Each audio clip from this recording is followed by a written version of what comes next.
வெண்முரசு. எழுதழல் 43. வாசிப்பது சந்தீப். 6. காற்றின் சுடர். 4. நகரின் ஒவ்வொரு முகமும் சோர்ந்து தனிமை கொண்டிருக்கிறது. அரண்மனையில் 8 அரசியரும் ஒருவரோடொருவர் உறவே இன்றி தங்கள் மைந்தர்களுடன் தனித்து வாழ்கிறார்கள். இளைய யாதவர் எழுந்துவிட்டார் என்றும், களமெழுந்து அசுரமன்னர் பாணரை வென்றார் என்றும் இங்கு செய்தி வந்தது. எக்கணமும் அவர் துவாரகையில் நுழையக்கூடுமென்றார்கள். அவர் வருகையை எண்ணி நகரை அணி செய்யத் தொடங்கினார்கள். அப்போது நான் அங்கிருந்தேன். துவாரகை களிவெறி கொண்டு அனைத்து கட்டுகளையும் மீறும் என்று நான் எதிர்பார்த்தேன் என்று சுபாலர் சொன்னார். அன்று காலை அரண்மனையிலும் கோட்டை முகப்பிலும் முரசுகள் முழங்கி படை வெற்றியை அறிவித்தன. முதலில் யாரை துவாரகை வென்றது என்று எவருக்கும் தெரியவில்லை. வெற்றி முரசு நகரில் ஒரு கார்வை முழக்கத்தையே உருவாக்கியது. வெற்றிக் குரல்களும் களிப்போசைகளும் நிகழவில்லை. நான் சிற்றங்காடிக்குள் இருந்தேன். முரசொலி கேட்டதுமே போர் முரசா என்று கேட்டபடி வெளியே வந்தேன். பின்னர் மையத்தெருவிற்கு வந்து பார்த்தபோது படைவீரர்களும் துவாரகையின் குடிமக்களும் ஆங்காங்கே கூடி நின்றிருப்பதையே கண்டேன். நகரம் முழங்கிக் கொண்டிருந்ததென்றாலும் அதில் உவகையோ உக்கமோ இல்லை என்பதை நான் சற்று பிந்தியே அறிந்தேன். ஏனெனில் போர் வெற்றி முழங்கும் ஒரு நகரில் முன்பு நான் இருந்ததில்லை. கூடி நின்றிருந்த ஒவ்வொருவரும் தங்களுக்குள்தான் பேசிக் கொள்கிறார்கள் என்று உணர்ந்த பின்னர் இயல்பாக நடப்பவன் போல் ஒரு குழுவை கடந்து சென்றேன். எவர் மீது வெற்றி என்று அவர்கள் ஐயங்கொண்டிருந்தது புரிந்தது. 3 குழுக்களை கடந்து சென்றபோது இளைய யாதவர் வேறு யாதவ குலங்களில் எதையோ வென்றிருக்கிறாரோ என்று அவர்கள் ஐயங்கொண்டிருந்ததை உணர்ந்தேன். ஒரு சிலர் அவரது படைகள் கிருதவர்மனை வென்றிருக்கக்கூடும் என்று எண்ணினார்கள். 2 இடங்களில் பிரிந்து சென்ற போதர்களையும் அந்தகர்களையும் விருஷ்ணிகளின் படைகள் வென்றதுதான் அவ்வறிவிப்பென்று பேசிக் கொண்டார்கள். பின்னர் நகர் முகப்பில் முகபடாமணிந்த 7 யானைகளின் மேல் எழுந்த நிமித்திகன் முரசுகளை அறைந்து பாணர்மேல் இளைய யாதவர் கொண்ட பெருவெற்றியை அறிவித்தான். ஆனால் அச்செய்தி நாவிலிருந்து செவிக்கென பரவிச் சென்ற ஓசை எழுந்ததே அன்றி உவகை பொங்கவில்லை. படைவீரர்கள் கூவியபடி புறவிகளில் சுழன்று வந்தனர். அவர்கள் நனைந்த முரசை முழக்க முயல்வது போல் தெரிந்தனர். அங்கிருந்த மதுச்சாலை ஒன்றுக்குள் சென்று அருந்திக் கொண்டிருப்பவர்களின் ஊடே நானும் அமர்ந்தேன். 3 செப்புக் காசுகளுக்கு சிறுகுடம் கள்ளை வாங்கிக் கொண்டேன். அனைவருமே படைவீரர்கள். அயலவன் ஒருவன் வந்து அமர்ந்ததைக் கண்டு அவர்கள் பேச்சை தணித்தனர். ஆனால் உள்ளே எழுந்த எண்ணத்தை அடக்க முடியாமல் சொல்லெண்ணிப் பேசுவதாகக் கருதி பேசலாயினர். பின்னர் சூழ் மறந்து மாறி மாறிக் கூவினர். அந்த வெற்றியை அவர்கள் கொண்டாடவில்லை என்பதுதான் முதலில் எனக்கு புரிந்தது. அவ்வெற்றியினூடாக இளைய யாதவர் மீண்டும் தான் ஆற்றல் மிக்கவர் என்று நிறுவிக் கொண்டு விட்டார் என்று அவர்கள் எண்ணினர். ஆகவே தன் மூத்தவருக்கும் தந்தைக்கும் எதிராக நின்றிருப்பார் என்றனர். யாதவ ஒற்றுமைக்கு இது ஒரு பெருந்தீங்கு. இதுவரை துவாரகையின் அரசர் செய்த பிழைகள் அனைத்தும்தான் வெல்லப்பட முடியாதவர் என்று அவர் எண்ணியதால்தான். சூதர்களின் பாடல்களை மெய்யென்று நம்பும் அரசர்களின் வீழ்ச்சி அவரைக் காத்திருக்கிறது. ஐங்குலத்து யாதவர்களும் மதுராவின் அரசர்களும் மீள மீளச் சொல்லியும் அவர் செவிகொள்ளவில்லை. இவ்வெற்றி அவரை மேலும் பொய் நம்பிக்கை கொண்டவராக்கும் என்றார் முதிய வீரர் ஒருவர். மீறி விரிவது விரிசலிட்டு சரியுமென்பது நெறி என்றார் ஒருவர். துவாரகை முற்றழிய வேண்டுமென்று தெய்வங்கள் எண்ணுகின்றன என்றால் நாம் ஒன்றும் செய்ய இயலாது. நம்மைச் சூழ்ந்து நாமறியாது புன்னகைக்கும் தெய்வங்களே அவரை அப்போரில் வெற்றி கொள்ளச் செய்தன என்றார் ஒருவர். பாணன் நம் இளவரசர் அநிருத்தரை கவர்ந்து சென்றான். தன் மகளுக்கு அவரை மணமுடிப்பதாக வஞ்சினம் உரைத்தான். அவனைக் கொன்று அப்பெண்ணை சிறையெடுத்து வீழ்வதே அவர் செய்திருக்க வேண்டியது. ஆனால் வந்த செய்திகள் பிறிதொன்றைக் காட்டுகின்றன. பாணனின் மகளை துவாரகையின் இளவரசருக்கு துணைவியாக்கி அழைத்து வரப்போகிறார் என்கிறார்கள் என்றது ஒரு குரல். அவ்வாறு சொன்ன யாதவ வீரனைச் சுற்றி அனைவரும் கைகளில் மதுக்குவளைகளுடன் எழுந்து கூடினர். மெய்யாகவா? பாணனின் மகளையா என்றனர். அவன் ஆம், அவள் வயிற்றில் பிறக்கும் மைந்தன் துவாரகையை ஆழ்வான் என்று சொல்லளிக்கப்பட்டுள்ளது என்றான். இங்கு 80 இளவரசர்கள் உள்ளனர். அவர்களில் 3 பிரத்யும்னரை விட மூத்தவர்கள். பிரத்யும்னரே இன்னமும் பட்டத்து இளவரசர் என முடிசூட்டப்படவில்லை என்று ஒருவன் சொன்னான். இது இளையவர் உருவாக்கிய அரசு. அதை எவருக்கு அளிக்க வேண்டுமென்று அவரே முடிவெடுக்க முடியும் என்றான் இன்னொருவன். ஆம், ஆனால் நாம் எவருக்கும் உடைமைகள் அல்ல, நம் குடித்தெய்வங்களுக்கே ஏவல் செய்பவர்கள் என்றார் ஒருவர். கேள்விப்படும் ஒவ்வொன்றும் நம்பிக்கை இழக்க வைக்கின்றன. இனி துவாரகை வளராது, நீநாள் வாழாது. இது வெறும் நுரை என்றபடி முதிய வீரன் ஒருவன் கோப்பையை வீசிவிட்டு வெளியே சென்றான். நான் அவனுடன் நடந்து தெருவை அடைந்தேன். அங்கிருக்கும் ஒவ்வொருவரின் உள்ளமும் தெளிவின் தெரியத் தொடங்கியது. அவர்கள் இளைய யாதவரை அஞ்சுகிறார்கள். அவர் ஒரு தோல்வியினூடாக தருக்கழிந்து தங்கள் அளவுக்கு சிறிதாக வேண்டுமென்று விரும்புகிறார்கள். அவர் எழுந்தோறும் போற்றி புகழ் சொல்லி பிள்ளைகளை வளர்த்த மக்கள் அவர்கள். மானுட உள்ளம் எங்கு அவ்வாறு எதிர் திரும்புகிறது? எங்கோ ஓரிடத்தில்தான் மிகச் சிறிதாகிவிட்டதாக ஒவ்வொருவரும் உணர்கின்றனர் போலும். உள்ளம் கொள்ளும் சிறுமைக்கு ஓர் அளவில்லை. வாழும் காலத்திற்கு மேல் தலையெழுந்து நிற்பவர்களை எவரும் புரிந்து கொள்வதில்லை. எனில் அவர்கள் எவருக்கென வருகிறார்கள்? நிலையெழுந்தவனாக நான் இந்நகரத்தை சுற்றி வந்தேன். மேலும் மேலும் செய்திகள் வந்து கொண்டிருந்தன. பாணனின் நகரத்தில் பெருவிருந்தொன்று நிகழ்வதாகவும் அங்கு அசுரருடன் இணைந்து இளைய யாதவரும் அவரது படைகளும் ஊனும் மதுவும் உண்டாட்டுக் கொள்வதாகவும் சொன்னார்கள். அசுரக்குருதி கலந்து மாசுற்றது யாதவகுலம். அக்குருதி கலக்காத மைந்தரிலிருந்து இந்நகரின் முடிவேந்தர் எழவேண்டுமென்றுதான் கோருகிறது என்று முச்சந்தியில் ஒரு முதியவன் கோல் தூக்கி கூவக் கேட்டேன். ஆனால் அங்கோ அசுர மகளுக்கு இந்நகரை சொல்லளித்துவிட்டு வருகிறார் இளைய யாதவர். கூடி நின்றவர்களில் எவரோ ஊருணியில் கலக்கும் நஞ்சு அது என்றனர். சினம் கொண்ட உருமல்களும் கூச்சல்களும் எழுந்தன. கேலிச்சிரிப்பாகவும் ஏளனச் சொல்லாகவும் சூழ்ந்தது அவர்களின் கசப்பு. மறுநாள் அரண்மனையிலிருந்து ஆணை வந்தது, நகர் அணிகொள்ளும்படி. இளைய யாதவர் ஓரிரு நாட்களுக்குள் நகர் நுழைவார் என்று அறிவிக்கப்பட்டது. 13 ஆண்டுகளாக இங்கு சுவரில் சுண்ணம் பூசப்படவில்லை. தூண்களும் சட்டங்களும் வண்ணமிழந்தன. படிகள் உடைந்தும் பாதைகள் கல் சரிந்தும் மட்கின. உட்பறித்த சுவர்கள் தூய்மைப்படுத்தப்படாமல் இந்நகரம் ஒளியிழந்திருந்தது. ஆணை வந்த அன்றே செப்பனிடும் பணிகள் தொடங்கின. பல நூறு பணியாளர்கள் நகரெங்கும் பரவினர்.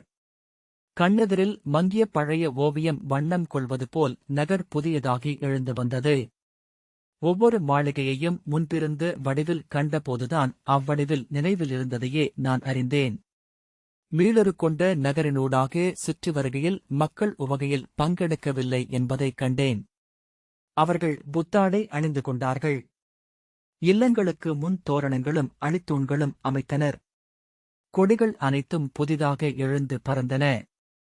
ஆனால் இளைய யாதவர் வருகையை அவர்கள் எதிர்பார்க்கவில்லை என்று தோன்றியது. நாள் என அவர் வரவில்லை எனும் செய்தி வருந்தோறும் அவர்கள் ஆறுதல் கொள்கிறார்களோ என்று ஐயம் கொண்டேன். சென்ற 2 மாதங்களாக அந்நகரம் அவ்வாறே இருக்கிறதென்றுதான் நான் அறிந்தேன். இப்போது நாம் செல்கையில் நகர் புதிதென மிளிரும். ஏனெனில் அதை ஒருக்கும் கலிங்கச் சிற்பிகள் முதுமகளை கன்னியாக்கும்படி தொழிலறிந்தவர்கள். தெருக்களில் சென்றால் முதல் நோக்கில் ஒவ்வொன்றும் சரியாக இருப்பதைப் போலத்தான் இருக்கும். ஒரு பிழையைக் கண்டுவிட்டால் ஒவ்வொன்றும் பிழை என தெரியத் தொடங்கும். இளைய க்ஷத்திரியர்களே, விட்டுச் சென்ற இடத்திற்கு இளைய யாதவர் திரும்பி வரப்போவதில்லை. பாண்டவர்கள் விராட இளவரசியின் மைந்தனை அரசனாக்குவதாக சொல்லளித்திருப்பதை இன்று கேள்விப்பட்டேன். துவாரகையைச் சோர்வுறச் செய்யும் செய்திகளில் ஒன்று அது. இங்கு அசுரன் மகள், அங்கு நிஷாதன் மகள். குலமென்பது பொருளிழந்து வருகிறதா என்று யாதவ மூத்தார் ஒருவர் சிறுமன்றொன்றில் கேட்டார். கூடியிருந்த எவரும் மறுமொழி சொல்லவில்லை. ஒருவர் மட்டும் நெடுநேரத்திற்குப் பிறகு மெல்லிய முனகலாக அதுவென்றால் நாம் செய்ய என்ன உள்ளது என்றார். ஆகவேதான் கேட்டேன், அங்கு அக்கடிமணம் நிகழ்ந்ததா என்றார் சுபாலர். பிரலம்பன் உறுதியான காலடிகளுடன் முன் செல்கிறது. நாம் அதன் மேல் அமர்ந்திருக்கிறோம். அக்காலடிகளை நம்புவோம் என்றான். தொலைவிலேயே துவாரகையின் மாபெரும் தோரண வாயிலின் அணிமுகடு தெரிந்தது. பிரலம்பன் உள எழுச்சியுடன் மலை மேல் கட்டப்பட்டிருக்கிறது என்று கை நீட்டி கூவினான். அபிமன்யு, இல்லை, மணற்தரையில்தான் என்றான். மணல் மேலா என்று மேலும் வியப்புடன் பிரலம்பன் கூவ சுபாலர் புன்னகைத்து, இயற்கையான பாறையைக் கண்டடைந்து அதன் மேல் அடித்தளமிடப்பட்டுள்ளது அவ்வாயில். அதன் அந்தராளத்தின் சிற்பங்கள் அளவுக்கே நாம் இருப்போம். இன்னும் சற்று நேரத்திலேயே அது நம் நோக்கிலிருந்து மறைந்துவிடும் என்றார். வெவ்வேறு சிறு பாதைகளிலிருந்து வண்டிகளும் அத்திரிகளும் ஒட்டகைகளும் புரவி நிறைகளும் கொண்ட வணிகர் குழுக்கள் வந்து மையப்பாதையில் இணைந்து அவ்வொழுக்கு பெருகிக் கொண்டே இருந்தது. எதிரில் தோரண வாயிலைக் கண்டதுமே அனைவரும் உரக்க கூச்சலிட்டனர். பின்னர் கலைந்த பேச்சொலி முழங்கியது. அணுகுந்தோறும் அமைதி எழுந்தது. அண்ணாந்து பார்த்தபடி கனவிலென அனைவரும் சென்றனர். சாலையிலிருந்து கல் அலைத்து ஒழுகும் காட்டாற்றின் ஓசை மட்டும் எழுந்து கொண்டிருந்தது. பிரலம்பன் தோரண வாயிலின் முகப்பிலிருந்த கருடனின் சிலை வானிலிருந்து கீழ்நோக்கி பாய முயலும் கணத்தில் உறைந்திருப்பதைக் கண்டான். இருபுறமும் இருந்த ஆழியும் சங்கும். சிலைகளின் விழித்த நோக்கு. அவற்றின் உதடுகளில் சொல்லி நின்ற அழியாச்சொல். மீண்டும் பார்த்தபோது கருடன் சிறகு விரித்து வான் நோக்கி எழும் கணத்தில் அமைந்திருந்தது. வலப்பக்க அடித்தளத்தின் பெருஞ்சிலை ஒன்று அவனையே நோக்கிக் கொண்டிருந்தது. பின்னர் வெறும் கற்பரப்பாக அது ஆயிற்று. அவன் திடுக்கிட்டு அண்ணாந்து பார்த்தபோது வானில் கல்லாலான மழைவில்லென மிக அப்பால் தெரிந்தது தோரணவாயில். துவாரகையின் சாலைகள் ஒன்றுடன் ஒன்று பிசிறின்றி பொருத்தப்பட்ட கற்பாளங்களால் ஆனவை. நெடுங்காலம் வண்டிச்சிகனங்களும் குழம்புகளும் பதிந்து வழுவழுப்பாக்கப்பட்டு முதற்காலையின் ஒளியின் நீர் விழுகியது போல் அவை மின்னின. அவற்றின் மேல் நீரில் ஒழுகிச் செல்வது போல் எளிதாகச் சென்றன எடை நிறைந்த வணிக வண்டிகள். கூரிய தாளம் கொண்டன புரவிக் குழம்புகள். அந்த சீரொழுக்கால் இருபுறமும் அமைந்த மாளிகைகள் பெருங்கலங்கள் போல மிதந்து பின்னகர்வதாகத் தோன்றியது. இருமருங்கும் இருந்த உயர்ந்த 7 காவல் மாடங்களின் உப்பருகையில் அமர்ந்து அவர்களை நோக்கிக் கொண்டிருந்தனர் யவனக் காவல் வீரர்கள். எவரும் வண்டிகளை நிறுத்தவோ ஐயம் ஏதும் உசாவவோ செய்யவில்லை. வண்டிகளின் அமைப்பையும் வணிகர்களின் முகங்களையும் கொண்டே கணித்துக் கொண்டிருந்தனர் என்று பிரலம்பன் கண்டான். ஒவ்வொரு நாளும் வந்து கொண்டிருக்கும் வணிகப் பெருக்கை நோக்கி அவர்கள் முற்றாக அடையாளம் கண்டு அணி பிரித்து வகுத்து அமைத்துக் கொண்டிருந்தனர் போலும். இருபுறமும் குவை மாடங்கள் கொண்ட புறக்கோட்டை மாளிகைகள் வரத் தொடங்கின. மாபெரும் வெண்மாவுக் குமிழிகள் என்று அவனுக்குத் தோன்றியது. விண்ணிலிருந்து விழுந்து குமிழிகளாக படிந்த வெண்பட்டு. பீதர் நாட்டு வெண்களிமண் ஓடு போட்ட மாளிகைகள். பளிங்கு படிக்கட்டுகளில் ஆடிகளில் என சாலையின் வணிக ஒழுக்கு நெளிந்து வண்ணங்கள் மாறிக்கொண்டே இருக்கும் விந்தையை அவன் பார்த்து திரும்பி அபிமன்யுவை நோக்கினான். கனவிழுந்த விழிகள் சூடி இளமைந்தன் போல தோள் தொய்ந்து கை ஓய்ந்து அவன் அத்திரிமேல் அமர்ந்திருந்தான். கோட்டையை அணுகியபோது அதன் காவல் மாடங்கள் விண்ணில் மிதந்தவை போல் தலைக்குமேல் மிக உயரத்தில் எழுந்து நிற்பதை பிரலம்பன் கண்டான். வழியெங்குமிருந்த காவல் மாடங்கள் அனைத்திலும் செந்திகில் உரைமூடிய பெருமுரசுகளும் இரவில் எரிந்து அணைக்கப்பட்ட மீனெண்ணெய் பந்தங்கள் பொருத்தப்பட்ட பித்தளை தாங்கிக் கொத்துகளும் இருந்தன. ஒவ்வொரு காவல் மாடத்திற்கு கீழும் 10 புறவிகளுக்கு அருகே தொடுத்த வில்லுடன் காவல் வீரர்கள் காத்திருந்தனர். மிகையான காவல் முற்றிலும் ஒருங்கமைக்கப்பட்டிருந்தமையால் அவர்கள் வெறுமனே விழிகளாலேயே பணி முடித்தனர்.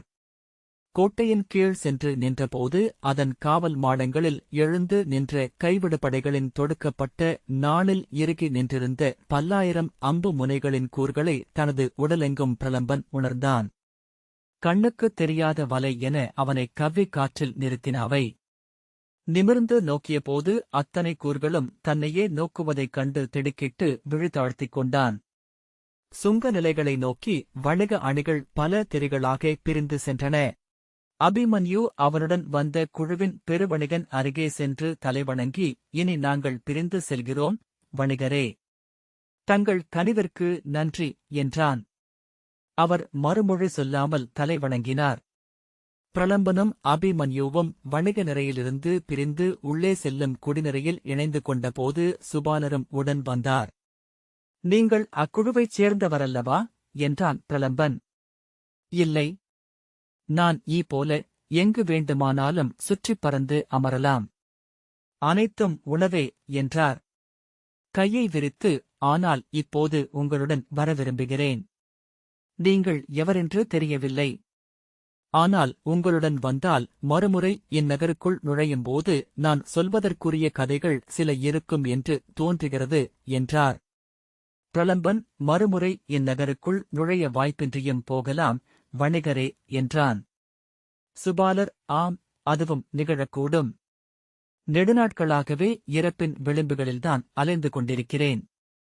எத்தனையோ வழிப்பயணிகளுக்கு என் கண்ணெதிரில் மிருத்யு தேவி கனிந்திருக்கிறாள். என்னை அவள் கடைக்கண் பார்க்கவே இல்லை என்றார் சுபாலர். துவாரகையின் தெருக்களினூடாக அவர்கள் சென்றனர். அத்தனை மாளிகைகளும் அன்று கட்டப்பட்டவையென வண்ணம் மீண்டிருப்பதை பிரலம்பன் கண்டான்.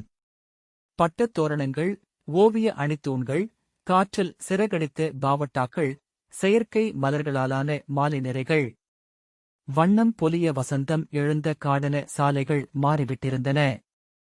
புத்தாடை அணியாத ஒருவர் கூட இந்நகரில் இல்லையா என்று பிரலம்பன் கேட்டான். இங்கு ஒவ்வொரு கப்பலிலும் ஆடைகள் வந்திறங்கிக் கொண்டிருக்கின்றன. இங்கிருந்து பழைய ஆடைகளை வாங்கி சீரமைத்து கொண்டு சென்று விற்பதற்காகவே 100 வணிகர் குழுக்களுக்கு மேல் உள்ளன என்றார் சுபாலர். ஒவ்வொன்றும் அவற்றின் எழில் நிலையிலுள்ள நகரம் என்று கேட்டிருக்கிறேன். காலணிகளிலும் குதிரைச் சேணங்களிலும் கூட அதை பார்க்க முடியுமென்று எண்ணியதில்லை என்றான் பிரலம்பன். வணிகக் கூச்சல்களும் கெடுமணங்களும் பல நாட்டு இசையும் நறுமணங்களும் கலந்த காற்று அலையடித்து அங்காடித் தெருவில் கூல வகைகளும் உணவுகளும் அணிப்பொருட்களும் ஆடைகளும் படைக்கலங்களும் நோக்குதிசை எங்கும் குவிந்திருந்தன. பொருள் கொள்ளும் வண்ணங்கள் அனைத்தும் ஒருங்கு திரண்டு விழிகளை முற்றிலும் நிறைத்த தெருவினூடாக விழிமலைத்துச் சென்றனர். ஒவ்வொன்றும் சித்தம் திகட்டும் மிகை. ஆளுயரத்திற்கு குங்குமத்தை குவித்து வைப்பார்கள் என்று சூதரும் சொன்னதில்லை என்று பிரலம்பன் சொன்னான். ஒருவரோடொருவர் தோள் முட்டி உடல்கள் ததும்ப பொதிகளுடனும் பைகளுடனும் மக்கள் பொருட்களை வாங்குவதற்காக சென்றனர். ஒரு நோக்கில் அங்கிருந்த அனைவருமே வளைவுக்குள் வந்தடிக்கும் கடலலையின் நுரை என நின்ற இடத்திலேயே சுழித்து ததும்புவதாக தோன்றியது. வண்ணத் தலைப்பாகைகளின், மின்னும் மேலாடைகளின், பறக்கும் ஆடைகளின் நுரைத்தெரிப்புகள். அங்குள்ள விலங்குகளும் நெருக்கும் மக்களிடையே செல்வதற்கு பழகிவிட்டிருந்தன. புறவிகளும் அத்திரிகளும் மெல்ல செருக்கடித்தும் மூச்சு சீறியும் மக்களை விலக்கி எவரையும் விதிக்காமல் காலெடுத்து வைத்து கூட்டத்தைக் கீறி வகுந்து அலைமேல் அசைவிலாத அன்னங்கள் என ஒழுகிச் சென்றன. எண்ணியிரா கணம் ஒன்றில் பிரலம்பன் அரைவழியால் வலப்பக்கம் ஆழத்தில் தெரிந்த மாபெரும் துறை மேடைகளை பார்த்தான். ஆ என்று அலறியபடி கடிவாளத்தை விட்டுவிட்டு பின்னால் சரிந்தான். தொடர்ந்து வந்த சுபாலர் அவன் தோளைப் பற்றி நிறுத்தியதனால் அவன் புறவியிலிருந்து விழாமல் கடிவாளத்தைப் பற்றியபடி கைசுட்டி துறை மேடைகளைக் காட்டி வாயை அசைத்தான். சுபாலர் புன்னகையுடன், ஆம், பாரதவர்ஷத்தின் மாபெரும் துறைமுகம் இதுவே. இப்பாரதப் பெருநிலத்தில் உள்ள அனைத்து துறைமுகங்களையும் ஒன்றாக சேர்த்தால் இதனளவிற்கு அமையாது என்றார். 12 துறை மேடைகளில் எடைத்துலாக்கள் சுழன்று பொதிகளை இறக்கி வைத்துக் கொண்டிருந்தன. கொடுக்கு அசைக்கும் நண்டு கூட்டம் போல என்று பிரலம்பன் எண்ணினான். துலாக்கோல் சூடிய பெருங்கலங்கள் முள்கொம்பசைக்கும் நத்தைகள். அதை எண்ணியது தன்னுள் வாழும் இளமைந்தன் என்று உணர்ந்தபோது புன்னகைத்தான். துறைமேடை அருகே நின்றிருந்தது மாபெரும் பீதர் கலம். அத்தனை உயரத்திலிருப்பதை நோக்கியபோது விழிநிறைக்கும் பேரொரு கொண்டிருந்தது. கீழிருந்து நோக்கு தொட்டு அவன் எண்ணியபோது 18 அடுக்குகளாக அதன் சாளர நிறையின் கோடுகள் தெரிந்தன. அதன் கொடிமரம் உயர்ந்து எரியுமிழும் முதலைப் பாம்பின் உருவத்துடன் காற்றில் படபடத்தது. கீழே சிம்ம நாகமும் முதலை நாகமும் ஆளி நாகமும் பொறிக்கப்பட்ட 108 கொடிகள் பறந்தன. அதன் அருகே நின்ற பிறகலங்கள் யானையைச் சூழ்ந்து பன்றிகள் நிற்பது போல் மெல்ல அலைகளில் அசைந்து கொண்டிருந்தன. துறைமேடைகளிலிருந்து வண்ண எறும்பு நிறைகள் போல கிளம்பிய பொதிவண்டிகளின் 12 திரிகள் இரு திசைகளிலாக ஒழுகிச் சென்று கொண்டிருந்தன. அந்நகரம் மாபெரும் திகிரியென மெல்ல திரும்பிக் கொண்டிருப்பதாக அவன் விழிமயக்கம் கொண்டான். இங்கிருந்து துறைமேடை வரை செல்லும் சாலைகள் புறவிகள் விரைந்திறங்குவதற்கு உகந்தவை. ஆளொழிந்த பின்னிரவுகளில் வீரர்கள் அவற்றை பயில்வதுண்டு என்றார் சுபாலர். முகம் மலர்ந்து நோக்கியபடி விண்ணிலிருந்து இறகென சுழன்றிறங்குவது போலிருக்கும் என்றான் பிரலம்பன். இந்நகரமே ஒரு பெரும் சுழல்திகிரி. அனைத்து சாலைகளும் சுழன்று நகர் உச்சியில் அமைந்துள்ள மைய மாளிகை நோக்கி செல்கின்றன என்று சுபாலர் சொன்னார். அது இளைய யாதவரின் மாளிகை. இப்போது அங்கு எவருமில்லை. திகைப்புடன் ஏன் என்று பிரலம்பன் கேட்டான். 8 அரசியரும் தங்கள் தனி மாளிகையில் விலகிச் சென்று தங்கியுள்ளனர்.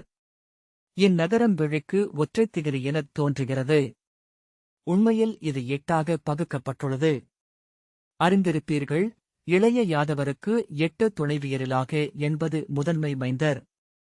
அவர்கள் இந்நகரை பிரித்து ஆள்கிறார்கள் என்றார் சுபாலர். நகரின் மையப்பகுதி சத்யபாமையாலும் ருக்மிணியாலும் இணையாக பகுக்கப்பட்டுள்ளது. அவர்களின் மைந்தர்கள் அங்கே ஆட்சி செலுத்துகிறார்கள். துறைமேடைகளை ஜாம்பவதியின் மைந்தர்களும் மித்ரவிந்தையின் மைந்தர்களும் ஆள்கிறார்கள். வணிகர் பகுதிகளை லக்ஷ்மணையின் மைந்தர்கள் ஆள்கிறார்கள். பத்ரையும் நக்னஜித்தியும் அங்காடிகளை பகிர்ந்து கொண்டிருக்கிறார்கள். காளிந்தியின் மைந்தர்கள் எல்லைப்புறக் காடுகளில் இருக்கிறார்கள். அவர்கள் ஒன்று கூடுவதே இல்லையா என்று பிரலம்பன் கேட்டான். இளைய மைந்தரினூடாக ஒருவருக்கொருவர் செய்திகள் பரிமாறிக்கொள்கிறார்கள் என்று கேட்டேன். 13 ஆண்டுகளாக 8 அரசியரும் ஓரிடத்தில் கூடி விழிபரிமாறி சொல்லாடியதாக எவரும் சொல்லிக் கேட்டதில்லை. பிரலம்பன், எப்படி ஒருங்கிணைக்கப்படுகிறது இந்நகரம் என்று வியந்தான். அமைச்சர்கள் ஒன்றாகவே இருக்கிறார்கள். இளைய யாதவரின் கோகுலத்து தோழர்கள் இன்றும் பிளவுபடாத உள்ளத்துடன் ஒன்றுபட்டிருக்கிறார்கள். பிரலம்பன் சில கணங்களுக்குப் பின், ஆம், இப்போது இந்நகரம் தனிப்பிரிவுகளாக தெரியத் தொடங்கிவிட்டது.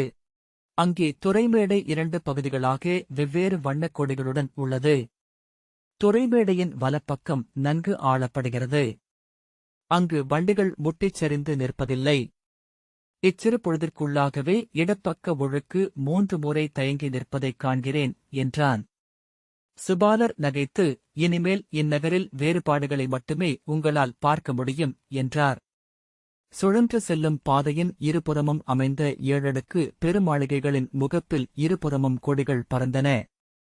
ஒவ்வொரு மாளிகையின் முன்பும் செம்பட்டு திரைசீலை நெளிந்த தேர்களும் பல்லக்குகளும் நின்றிருந்தன.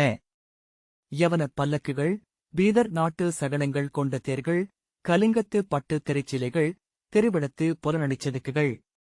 ஒவ்வொரு நிலத்திலிருந்தும் அவர்களின் மிகச் சிறந்த ஒன்று இங்கு வந்து சேர்ந்துள்ளது என்று சுபாலர் சொன்னார்.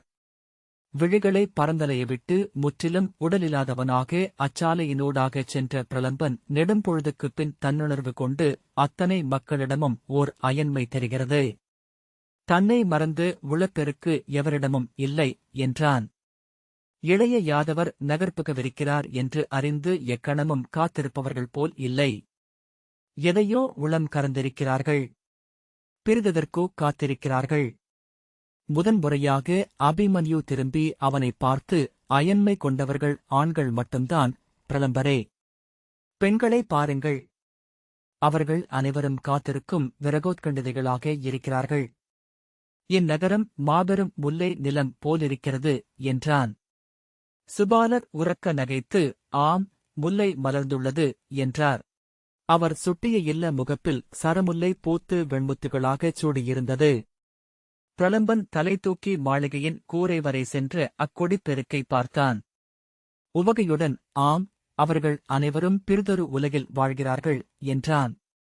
அவ்வுலகுக்குள் நுழையும் ஆணென எவரும் இங்கில்லை. அங்கே ஆண் என ஒருவனன்றி பிறர் இல்லை. அவ்வுலகில் குழலோசையன்றி எதுவும் ஒலிப்பதில்லை என்றான் அபிமன்யு. பிரலம்பன் ஒவ்வொரு முகத்தையாக தொட்டுத் தொட்டு நோக்கிச் சென்றான். அக இனிமையில் மயங்கிய முகங்கள், பாதி சரிந்த விழிகள், உள்ளனலே ஈரம் என்றாக செவ்வண்ணம் பெற்ற உதடுகள், உளம் அறிந்த ஏதோ சொல்லை ஒவ்வொன்றும் சொல்லிக் கொண்டிருப்பது போல. நிற்பவர்களும் நடப்பவர்களும் கூட உடலில் சிறு துள்ளல் கொண்டிருந்தனர். முகம் சுருங்கி விழிகுழிந்து முதுமகள்கள் கூட கன்னியரின் அசைவுகளை வெளிக்காட்டினர். இது கோபியரின் நகரம். பிற அனைவரும் விருந்தினரே என்றான் அபிமன்யு. பிரலம்பன் புரவி திரும்ப விழைவடைத்த போது நகருக்கு நிகராக எழுந்து நின்ற மாபெரும் வாயிலை பார்த்தான். அதன் சங்க சக்கரங்களுக்கு நடுவே எழுந்த கருடன் அனல்விழி நோக்கு கொண்டிருந்தது. அவ்வாயர் சதுரத்தினூடாக முகில் விழுந்த வானம் தெரிந்தது. இந்த வாசிப்பை கேட்டதற்கு நன்றி.